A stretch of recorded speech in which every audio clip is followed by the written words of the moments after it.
नमस्कार, स्वागत आप सभी का। आज की ये सीरीज में रहेगी प्रश्नोत्तरी सभ्यता को लेकर के। एक न एक प्रश्न जरूर पूछा जाता है सभ्यता को लेकर के। तो मुख्य 25 प्रश्न इस सीरीज में आपके सामने प्रस्तुत कर रहा हूं, जो कि विभिन्न पेपरों के अंदर पूछे भी गए और आगे पूरी संभावना बनी रहेगी।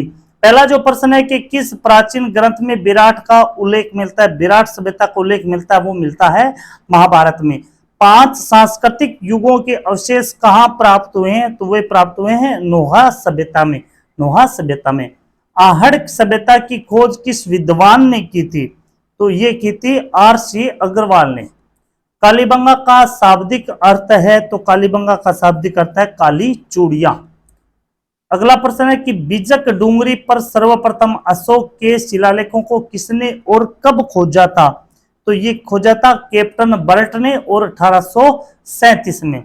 किस पुरातात्विक स्थल का प्राचीन नाम मालव नगर था, तो ये था नगर का प्राचीन नाम मालव नगर था। आहड़ सभ्यता के लोग किस खाद्यान्न से अच्छी तरह से परिचित थे, तो ये थे चावल से परिचित है। गणेश्वर सभ्यता का संबंध किस नदी से है, तो गणेश्वर सभ्यता वो कांतली नदी के किनारे पर स्थापित है। कहाँ के अवशेष से यह पता चलता है कि विश्व विख्यात सिंधु सभ्यता का राजस्थान में विकास हुआ, तो ये पता चलता है वो कालीबंगा से भी, रंगमहल से भी और पीलीबंगा से, सभी से पता चलता है। ताम्रवती नगरी के रूप में जाना जाता है, ताम्रवती नगरी के रूप में जाना जाता है आहड़ सभ्यता को, आहड़ सभ्यता को। कालीबंगा सभ्यता के लोग किस लिपि का प्रयोग करते थे, तो ये करते थे सिंधी लिपि का। अगला है कि राजस्थान में कालीबंगा किस जिले में स्थित है, तो कालीबंगा है वो हनुमानगढ़ जिले में स्थित है। अगला है कालीबंगा स्थल हनुमानगढ़ जिला मुख्यालय से किस दिशा में स्थित है, तो कालीबंगा स्थल है वो हनुमानगढ़ जिला मुख्यालय से दक्षिण पश्चिम दिशा में। महाभारत काल के अवशेष कहाँ मिले हैं, महाभारत काल के अवशेष मिले हैं विराट और नोहा सभ्यता में। Professor H.D. सांकलिया के निर्देशन में जिस सभ्यता स्थल का उत्खनन हुआ वह कौन सा है, तो वह है गणेश्वर सभ्यता। राज्य में संकलिपि के प्रमाण बहुतायत में किस स्थान पर मिले, सबसे ज्यादा जो संकलिपि के प्रमाण मिले हैं वो है विराटनगर में। अगला है राजस्थान में ताम्र युगीन सभ्यताओं की जननी कहा जाता है, तो ये कहा जाता है गणेश्वर सभ्यता को। सेंधवे लिपि किस प्रकार प्रयोग में ली जाती थी, ये किस प्रकार प्रयोग में ली जाती थी, दाईं से बाईं ओर, दाईं से बाईं ओर। बीजक की पहाड़ियां किस सभ्यता से संबंधित है, बीजक की पहाड़ियां हैं वो विराट से संबंधित है। राजस्थान की किस सभ्यता में अलंकृत ईंटों से निर्मित फर्श का अवशेष मिला है, तो ये मिला है बालाथल सभ्यता से। अगला है निम्न में से कौन सा एक युगम सही सुमेलित नहीं है, एक तरफ प्राचीनाम है और दूसरा है उत्खनन। तो इसमें जो विराट दिया गया है ये सुमेलित नहीं है, विराट केदारनाथ पुरी ये सुमेलित नहीं है। विराट से मिला भाबरू शिलालेख उत्कीर्ण करवाया था, तो ये किसने करवाया था, ये करवाया था अशोक ने। अगला प्रश्न है कि कालीबंगा संस्कृति की खोज 1953 में सर्वप्रथम किसके द्वारा की गई थी, तो ये की गई थी अमलानंद घोष के द्वारा। निम्न में से कौन सा कथन गलत है, तो इसमें से जो कथन गलत है वह है बर्ड राइटिंग रोमैंटिक ओजियाना, ये इसमें गलत है। अगला प्रश्न है कि स्वीडन देश के पुरातात्विकविद हनारिड के निर्देशन में किस सभ्यता का उत्खनन हुआ था, तो रंगमहल सभ्यता का उत्खनन हुआ था। जो प्रमुख प्रश्न थे आपको इस सीरीज के माध्यम से मैंने बता दिए हैं। धन्यवाद, जय हिंद। नमस्कार, स्वागत आप सभी का। आज की सीरीज में रहेंगे महत्वपूर्ण आंदोलन के बारे में, अन्य व महत्वपूर्ण प्रश्नों के बारे में जो बार बार परीक्षा में पूछे जाते हैं। तो पहला प्रश्न है कि मेवाड़ का वर्तमान शासन नामक पुस्तक किसने लिखी थी, तो ये लिखी थी माणिक्यलाल वर्मा ने। अगला प्रश्न है कि अलवर के शासक जयसिंह द्वारा जंगली सूरों को मारने पर प्रतिबंध लगाने के कारण अलवर में कब आंदोलन किया गया था, तो ये किया गया था 1921 में। अगला है महात्मा गांधी ने किस घटना को जलियांवाला बाग हत्याकांड की घटना बताते हुए इसे दोहरी डायर शायरी दायर शाही कहा था? तो ये कहा था निमुचुना हत्याकांड अलवर। माधो सिंह व गोविंद सिंह का संबंध निम्न में से किस किसान आंदोलन से था? तो ये था अलवर किसान आंदोलन से, अलवर किसान आंदोलन से। अगला प्रश्न कि राजस्थान में कृषक आंदोलन का प्रारंभ सर्वप्रथम कहां हुआ था? तो सर्वप्रथम प्रारंभ है वो बिजोलिया किसान आंदोलन से माना जाता है। निम्नलिखित में से कौन बिजोलिया किसान आंदोलन से संबंधित द्वितीय जांच आयोग के सदस्य नहीं थे? तो वो बिंदुलाल भट्टाचार्य नहीं थे। अगला प्रश्न है कि बिजोलिया किसान आंदोलन कितने समय तक चला था? तो बिजोलिया किसान आंदोलन है वो सबसे लंबा चला था, 44 वर्ष तक। किसान पंचायतों को मजबूत बनाने की दृष्टि से किस वर्ष पूर्वी मेवाड़ परिषद की स्थापना की गई थी? तो ये की गई थी 1922 को। अगला है नानक भील व देवलाल गुर्जर का संबंध निम्न में से किससे था? तो नानक भील और देवलाल का संबंध था वो था बूंदी किसान आंदोलन से।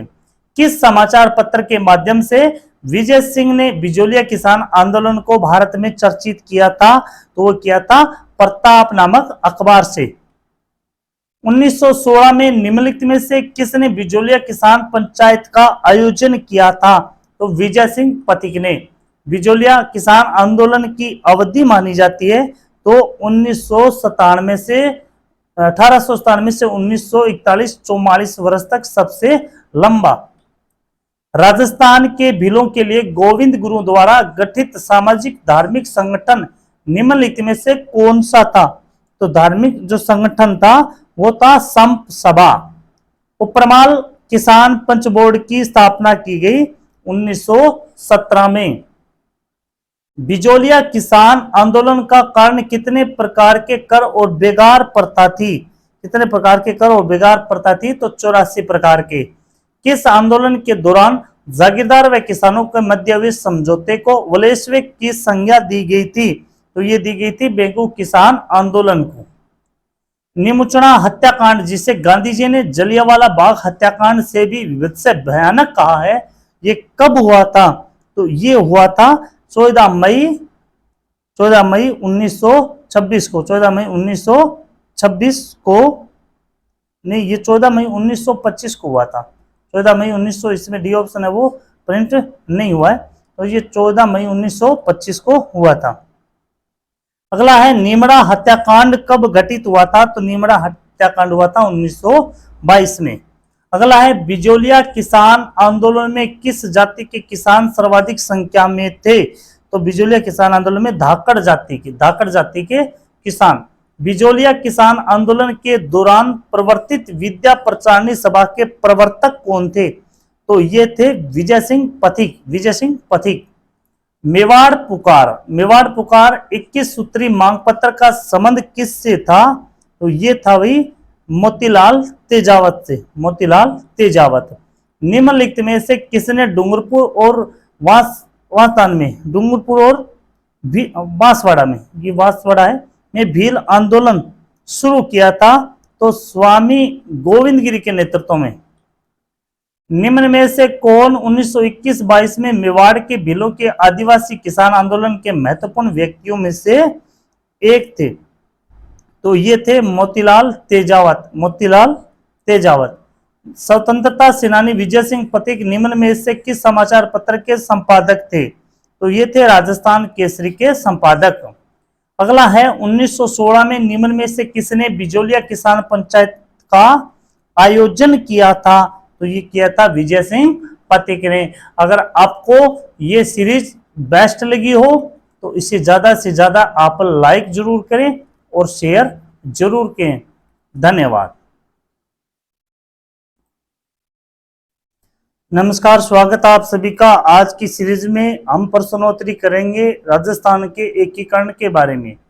राजस्थान के एकीकरण के बारे में जो महत्वपूर्ण प्रश्न परीक्षाओं में पूछे जाते हैं, पहले भी पूछे गए हैं, वे सब इस सीरीज के माध्यम से मैं आप तक पहुंचाने की पूरी कोशिश करूंगा। तो पहला जो प्रश्न है आप देख पा रहे हो, मत्स्य संघ के अंतर्गत निम्न में से कौन से देशी राज्य सम्मिलित किए गए? तो इसमें जो राज्य शामिल हुए थे वो थे ABCD नीम के नीचे, ABCD नीम के नीचे ये जो चार, अलवर, भरतपुर, धौलपुर और करौली, अलवर, भरतपुर, करौली, धौलपुर, नीम राणा ठिकाना, ये शामिल किया गया था मत्स्य संघ में। दूसरा प्रश्न है कि राजस्थान एकीकरण में भरतपुर, धौलपुर रियासतों पर जनता की राय जानने के लिए एक कमेटी का गठन किया गया।